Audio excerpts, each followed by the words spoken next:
Welcome to the HR Community Podcast. My name is Shane O'Neill, founder of Silitas Talent, the HR and HSE recruitment community.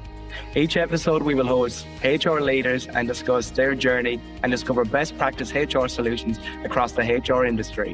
Whether you're a CEO, HR executive, or operating across the wider HR space, this podcast is for you. Please like and subscribe, and don't forget to comment and share your reviews. Enjoy the episode. Good morning, everyone. Welcome back to another episode of the HR Community Podcast. This morning, I'm here with Derek Del Simone. Derek is the Chief Talent Officer at Abano Healthcare Group. Good morning, Derek. Hey, Shane. Thanks for having me on the chat. All good.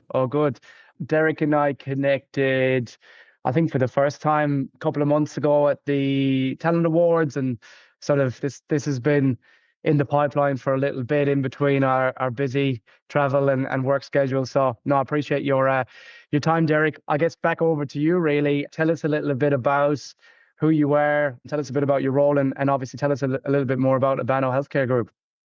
Yeah, sure. It has been a while, hasn't it, since things started earlier in the year. But as you mentioned, I'm the Chief Talent Officer at Abano. We've got a unique structure where I have a counterpart who is the Chief People Officer, and I look after the talent side of the organization. So we have two separate divisions that look after our people and our talent in the organization. We are 230 dental practices across Australia and New Zealand, the largest dental support organization in the region. Yeah, wow. And I'm a career recruiter, ex-external. He's done the shift internal and been in the internal for 9 years now. And sort of worked my way through internal talent roles to where I am now. Yeah, that's great.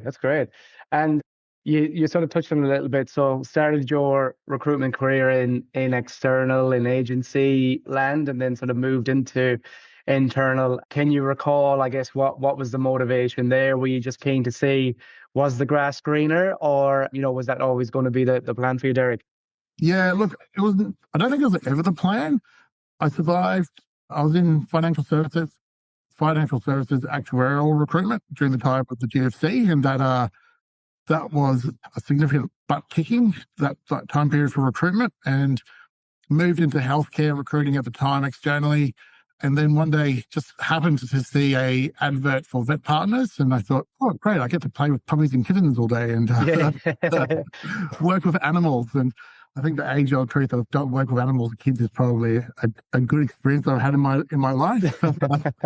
So, took the opportunity to join internal and go internal to establish the recruitment and TA division there at Vet Partners. And then my curiosity sort of taken off from there and gone down the transformation journey, going in and turning TA functions or greenfield TA functions into more proactive, business-centric and growth-driven functions in the company. And I kind of feel, we've all been through it. Recession happens, TA gets hammered and decimated with redundancies and all that, and same as our colleagues in HR and all that. And I'm quite passionate about the fact that TA is a growth driver for an organization, and that we have to be more proactive and seen as a commercial business driver in a company rather than sort of a support function, admin support function. Yeah. And I was going to probe you more on that, and I'm sure anyone listening will be keen to hear, particularly with the fact you've got that sort of structure in your business where you're the Chief Talent Officer and you work very closely with the people and culture team, but obviously talent has their own structure and entity. But before I do, you talk a little bit about transformation there as well, Derek. Have you found that the businesses that you've worked in, they've been very much behind let's drive change and transformation and quite progressive or proactive, or have you sort of had to help guide them and sort of get buy-in as well? Yeah, look, I think so. My first internal role was with Vet Partners, and that was to set up the recruitment function. Vet Partners had only just formed about 15 months before I started, so it was a new function, and we had to be proactive in regards to how we sourced veterinarians in the market space. I was tapped on the shoulder to go to a competitor 5 years later, and that was to go in and transform their reactive recruitment function into more of a proactive recruitment function rather than sort of advertising and wait for candidates to come in. And, we have to be more aggressive or recruit harder, as they would say. And probably from there, that's where my journey took into recruiting smarter and thinking about the long game. It's not just about recruiting, filling the top of the bucket when, you got a leaky bottom of the bucket also always creates drama. And luckily enough for me, my former CEO from Vet Partners came across to Abano and tapped me on the shoulder to come and do what I've done previously with him here. So it's always been, recruitment, or the TA teams I've led have been in a reactive state, and it's been more of an administrative state, and it is transferring them into a proactive business driver to drive growth. The roles we fill are accountable for bottom line revenue. A dentist brings in $500,000, a vet can bring in $500,000. So it's really changing the story of, hiring. This is the revenue that we can bring into the business. That's interesting. And with the clinical, veterinary, dental, that whole space that you've operated in for many years now, like have you found it, and I'm talking more about the recruitment side, like have you found it's getting harder to find talent? Have you found the supply getting shorter, or It's getting harder. And we have caps at universities. Universities are bringing in more international students, not investing in their English language skills. So when they graduate, they struggle to find work in Australia because they're not communicating at the level that we need for our patients. So they're going back home. And then we've put regulatory restraints in there also from international candidates who can't practice here. We may have 3 of our universities in the top 50 universities in the world, but, for candidates coming into the country, we may only take 2 of those top 50 graduates into our countries, Australia and New Zealand. So we're saying no to a lot of candidates that could potentially come in. And I'm all for keeping clinical standards, but I think we have to also become a bit more realistic that there are some strong countries out there with great education backgrounds and facilities that we should open up our mindset in regards to that, unfortunately. Yeah. But it's definitely harder to find candidates. It is a constant source of pain every day for us. Yeah, that's interesting.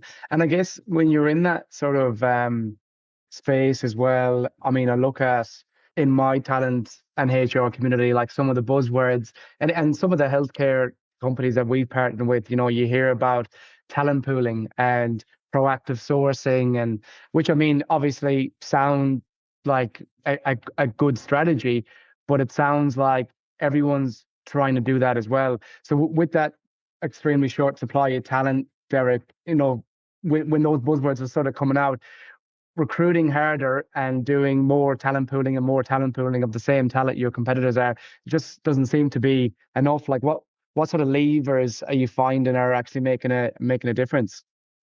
Yeah, look, I think, talent pooling and proactive searches, we all talk about it, and I'm an external agency headhunter, so I've come up the ranks of researching, mapping out your market space and knowing it. And I think for us, it's building connection with the candidates, and the levers that we're looking at is definitely utilizing tech and AI to access candidates earlier and to help. We're all ex-recruiters. We all hate doing reference checks, and we all hate doing admin and using the database. I get it. And so for me, with my team at the moment, it's really about where can I alleviate the pain points or the areas that my team hate doing or admin heavy, so that they can focus on building connection with the market space, so that they can understand, and be strategic in regards to how they think about what the roles that they recruit for, and partner with the business to find the right candidate. If it's going into graduate recruitment or supporting an international candidate to come into the country to get their accreditation and to work as a clinician. So just being proactive in regards to that element of it, and really looking at, and I think, I've said this a few times in the past, and I'm probably more aligned with it at the moment, is I think talent acquisition has to move to talent engagement method and terminology, because internal talent pool is just as big as our external talent pool. If we lose that, then, we have to really look at, that retention and attrition rates. How do we provide more flexibility for our staff? How do we, retain them and move them through? Because it's harder, it costs more to replace them than to retain them. Yeah, massively. Yeah. And it's interesting you touched on it there as well with the engagement piece. And I agree with you. I think, in our space as well, we've had the luxury of witnessing talent teams becoming, stronger in terms of their capability to manage not just recruitment, but obviously the acquisition of talent in the markets. And that capability has grown more and more and more. And obviously we're seeing technology now rolled out. We're seeing talent as a really highly regarded strategic function in a business. But on that engagement piece, I found it really interesting because it's almost like a combination of different functions as well. It's like, you sort of, as a in talent acquisition, you need the sales element. You need to be able to sell the brand. You need the marketing element because you need to be able to drive the EVP and the brand and the storytelling. And now, particularly in recent years, we need to be more tech savvy and be across, what's happening in automation, technology, and AI, and all those sort of elements as well. What sort of tech and AI adoption, if you are obviously adopting, are you sort of looking at, or is that something that you're hoping to continue to excel in, Derek, across your teams? So this is my third transformation. My first tech transformation was okay, but a bit of a learning curve. Yeah. This role here, being my third transformation, I came in with a terrible ATS system, and I've kind of scrapped everything and started from scratch. And the last 12 months is really focused on AI and how can we use AI to remove the pain points in the team. And I could tech out geek about AI and recruitment all day, I think, at the moment, which is sad to say. But for me, I've definitely looked at interview screening, behavioral screening, sourcing. I mean, AI sourcing tool at the moment, we are getting 30 qualified leads from international clinicians to come and work in Australia and New Zealand from our AI sourcing tool, which it would take my team, a good 3 to 4 months of outreach on social media to get that traction and the work that they put in. So this tool sources, engages, builds connection with the candidate. And when the candidate's ready to press go to find out more information, they deliver to the recruiters, have conversations. So we're getting good engagement. I think the key thing for me is AI has to learn. And someone made a mention yesterday that, you got to train AI. It's not just set and forget. And it's very true. You've got to train AI, and the team have to feed it the information that they benefit for them also. So I've also tried that AI tech that doesn't work for certain parts of the business. It works for one part and another part. I think you've got to try and see if it's right for you. Yeah. And I like the first part of that response as well, because I think it's important for people to actually take a step back and then look at it holistically across, okay, what are we trying to achieve here? What's the actual strategy element of it? And then start to look at gaps and challenges that you're having in the business and how AI and tech can help. I've heard too many stories where people have just gone, right, tech is the answer, and they roll out these big expensive, sexy systems, but then, they hit the roadblock because it may be not what they needed, or their expectations were completely different. And then once you get that kind of experience, a lot of the time people just pull the pin. But I like the fact that you've tried a few things. And look, I'll agree with you, even in our world, I think the days of relying solely on adverts on job boards has gone. We've noticed a drop in not just volume of applications, but also quality as well. That's what a lot of our clients are saying. We've also noticed with LinkedIn, which was kind of our strength, particularly in our space, given a lot of HR and talent professionals are on LinkedIn. So, traditionally for us, very easy to connect with people, but most are overwhelmed now with emails and messages. And, if it's on an opportunity that's presented to them, it's, a BD or a sales call or something that's coming through. So I think that's where AI has helped us as well have more specific tailored searches and enabled that connection. And then that's where we kind of come into the conversation. Then once AI has done its bit, like, we step in and give that human engagement piece, because I think at the end of the day, experience is going to be a blend of both human and yeah. And I agree with that. I'm a bit bullshit in saying this, but I think job boards are kind of like newspapers. There's always a big section of newspapers for employment when I was younger, and now the newspaper employment is gone. And I think job boards have probably seen their day the return on investment aren't there. So AI is there to help screen and source, and I think that's probably the way forward for us. Yeah, definitely. And with your experience, as well, Derek, obviously, previous and current, you mentioned vet partners, for example, like you came into that business and you helped sort of set up and scale that TA function, and then obviously came to where you are now. And no doubt you've gone through a bit of a sort of a restructure and redevelopment on what they have and where you want it to go. When you're scaling and you're growing, how do you sort of protect or maintain the culture, I guess, within the talent team and the wider business when you're going through that change? Because, as you know, you're sort of coaching hire managers on, yeah, I know that's how you did it before, but this is how we do it now. So it's that whole change element. But I guess, yeah, to my question really is, how do you protect the culture and the vision within the business as you're going through a lot of change in talent? I'd like to say I'm boldly to say this is the way it is from now on and get on with it, but it doesn't happen that way. You got to bring them on a journey. And I think probably this role I'm in now has really had to reinforce that you've got to bring people on the journey. And especially because I'm bringing AI into the business, people freak out because they don't understand it. And it's taking them on the journey so that they understand, but also getting them part of the decision-making process has really helped. It is a big focus in our business to be proactive in recruitment because it's such a critical part for us. So having them buy into that culture and having the wins and showing them, we've really kind of turned recruitment away from the metrics of we filled one dentist for you out of three, but to saying, we've brought a dentist in, we've brought them in 3 weeks earlier than what we can normally bring them in on, and that's an extra, 45 grand on the practice's P&L. So we've kind of turned it, right or wrongly, we have made it a bit more of a financial transaction type experience for our hiring managers. And I kind of get it because they kind of see the value of what a good recruitment looks like. And sometimes we'll get it right and sometimes we get it wrong. And I get it wrong quite a few times. But it's also getting them to understand from a retention perspective that if we're having to recruit, I'll say a dental nurse at the moment, that's $15,000 expense on the bottom line that you potentially don't see without having the TA there working clinically, the drop in revenue for the dentist, advertising, time out to interview, all that kind of stuff. So it's bringing them on that journey of that. For me, is that financial impact rather than the so many candidates out there will just interview and run place. They don't really always see that financial.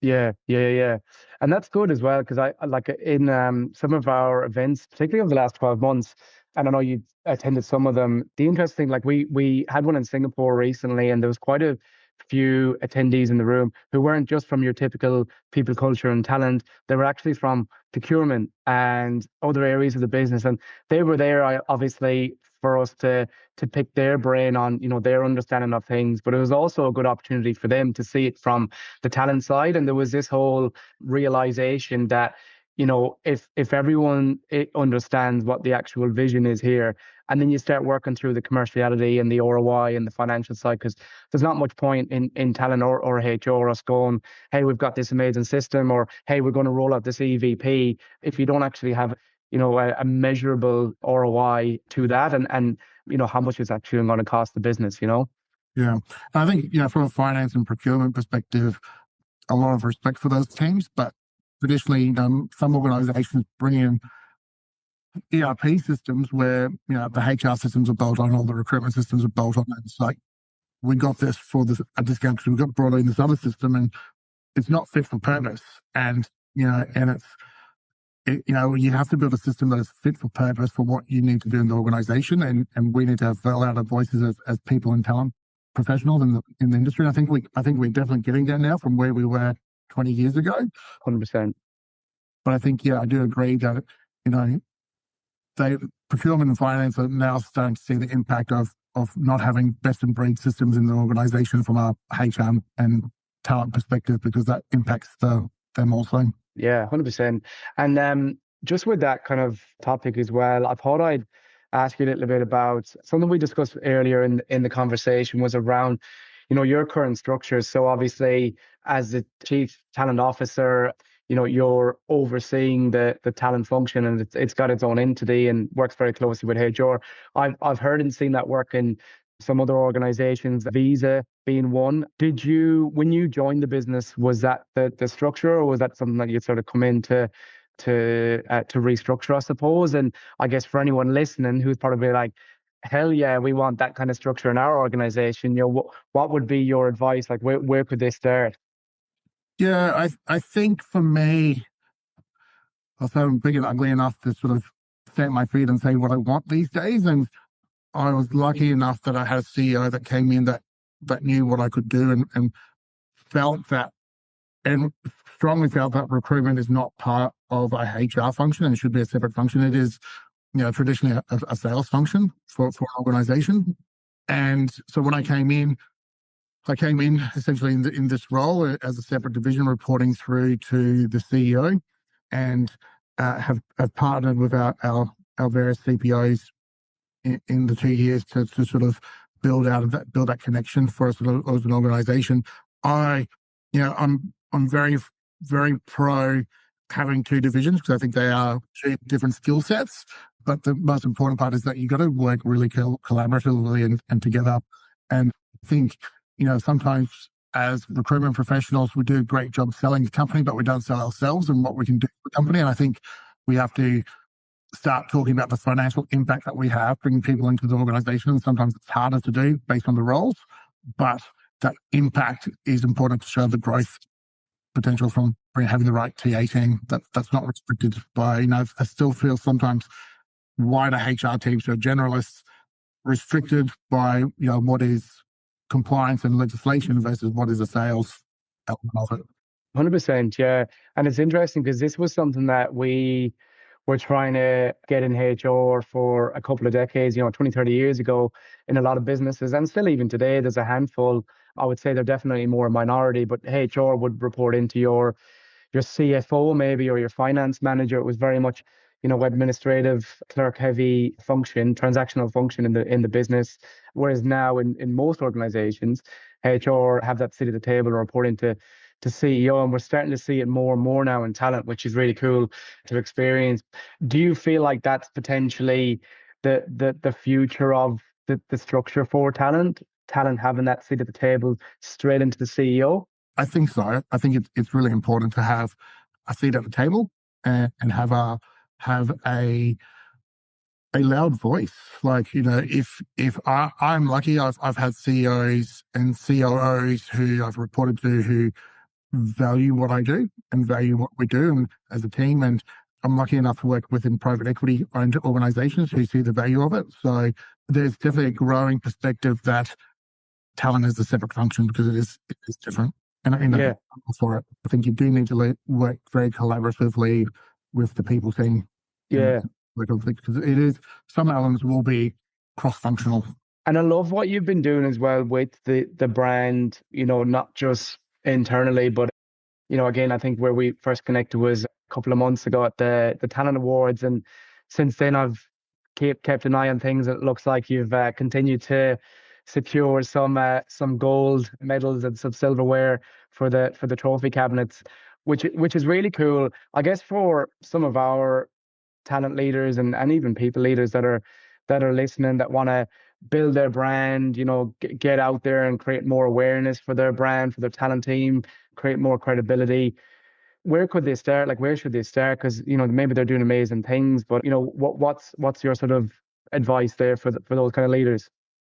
I've definitely gone into the award perspective to show that things can be done differently and to celebrate my team, because I think the team work hard.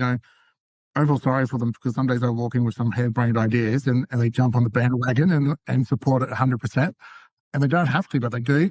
And I think, for me, I think the big thing is really making sure that we're out there advocating what we can do as an industry, because we have to have a loud voice. And I love what some of the awards out there that we have, and some of the workshops and the seminars and conferences we have. But I think, I don't think you have to be perfect in everything. When I did my first award, I think it was back in 2018, I would say, I nominated for one award for the team, and you just get one right and then use that to learn. I think the important part is also using it as a learning experience to understand what you did wrong, And that's what I loved about the Talent Awards in Melbourne earlier this year is that you nominate, you put in your submission, and then you get feedback back on how the positives and the negatives or where you could improve. And that feedback you've got to take on and look at how you can improve. And at some point, go for more awards down the track also. Yeah. No, great work. Like, I love to see it, and good luck with any other submissions you have in. And I think as well for, again, so the talent leadership community, unless you're extremely well connected and you've got access to these forums with people who are very open, you might not know what your neighbor across the road is doing in their team or their business. So, you could think, I don't know if we're doing enough or implementing enough or we're creating enough here where we are, but you might actually be, tenfold better than the business across the road. And I think, it's important that we continue to be vocal and telling as to, what we're doing and what challenges we have, and being vulnerable as well, so we can continue to improve ourselves. I think it's super important.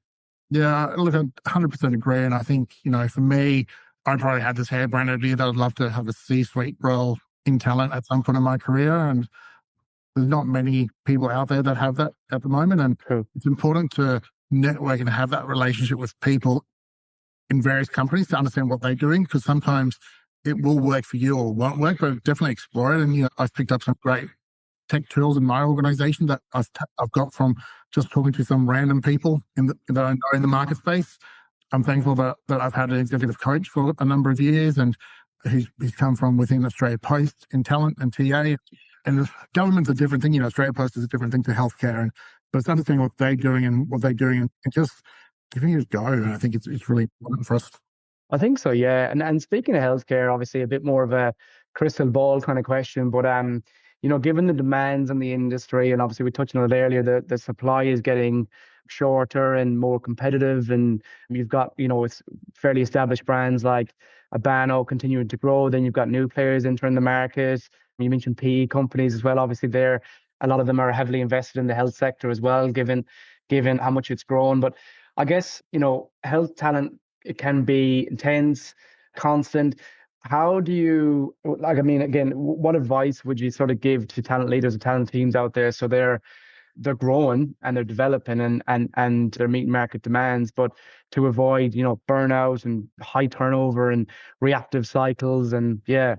I don't know if I get it right all the time. I've had a couple team members follow me to various roles with me, which I'm very thankful for. Either they are not saying that I'm a terrible boss or something like that. But I think there's probably three things that I look at, and that is a set a clear operating rhythm within the team of, planning cycles, pace, metrics, the expectations are really clear, always understand. But also within that, the second one is probably have the understanding of work-life balance and being a whole person in and outside of work, and what people's priorities are as recruitment and TA professionals, especially when you work in clinical, and you do a lot of international recruiting, understanding that, maybe the team is waking up at 5 a.m. to do a call with a UK candidate or staying up until midnight to call candidates in the UK, providing that flexibility for them so that they can actually have a life outside of work. And we brought in AI and tech to allow them to do that. So,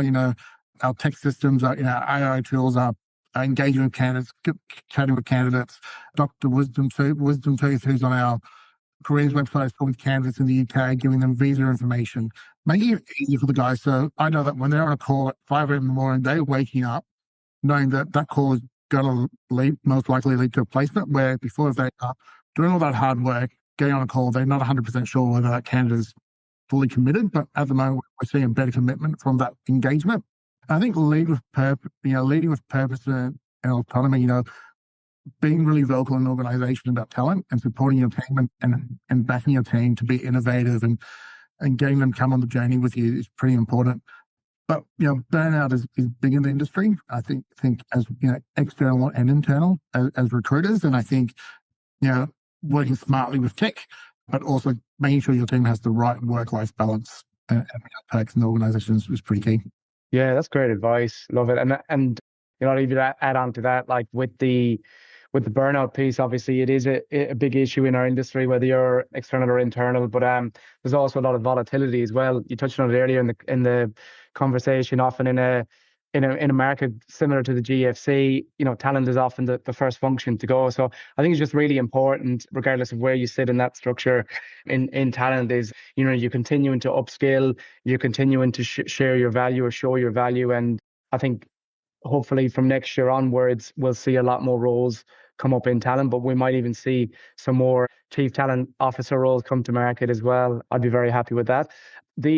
The last thing I'd sort of leave you on as well, Derek, and I really appreciate your time. What are you sort of predicting next year? Now that we're coming to the end of 2025, AI has been a big I don't want to even call it a buzzword, because I geek out on it as well. But AI has been a big impact in organizations this year, in previous years too. But I think this year is probably when we've seen a bit more sophistication around things. It's not just a conversation. Next year onwards, what are you sort of thinking? What's going to be the big hot agenda items for businesses? Will it continue to be AI? Will it be other things? Or AI, I think is going to be the way forward next year. I mean, we're seeing a bigger impact of it across our organisation and departments here at Abano. We have an AI council that I sit on now here at Abano that we filter all AI conversations through, because what we're finding is every single departmental touch point is talking AI, and we don't want to go down a rabbit hole of bringing an AI when there's a better tool out there. There's so much development in there.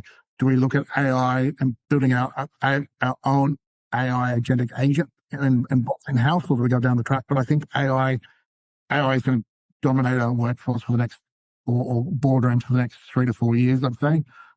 And, doing more work-life balance and work from home is probably the next big thing that seems to be the hot topic in the workforce at the moment for us. But I don't think anything's going to really pass AI next year. Yeah, I'd agree with you there. I'd agree with you. I know in our community, majority of people are very keen on it and have been using it and starting to see some wins from it. And then you've got I guess the other camp that are sick of hearing about it. But yeah, I agree with you. I don't think it's going anywhere. And I think it's an important time for people, culture and talent to be, shaping that conversation in those board meetings. The AI Council, I think, is a great idea. I've heard of other businesses doing similar things. I've heard of other businesses actually proactively going, okay, let's just set up a framework here, a training hub. I see that as a big EVP for organizations as well, or USP for their EVP, I should say, for organizations. But I'm mindful for your time, and I really appreciate you jumping on, Derek, and appreciate the conversation, and good to see you again. Awesome. Thank you. Thanks for the time. Thank you for tuning in to the HR Community Podcast. Remember to like and subscribe and share your views and comments below. This podcast was brought to you by Civitas Talent, the HR and HSC recruitment community. Whether you're a candidate looking for a new role or organization looking to secure brand new talent for your team, please get in touch with us today. Thank you.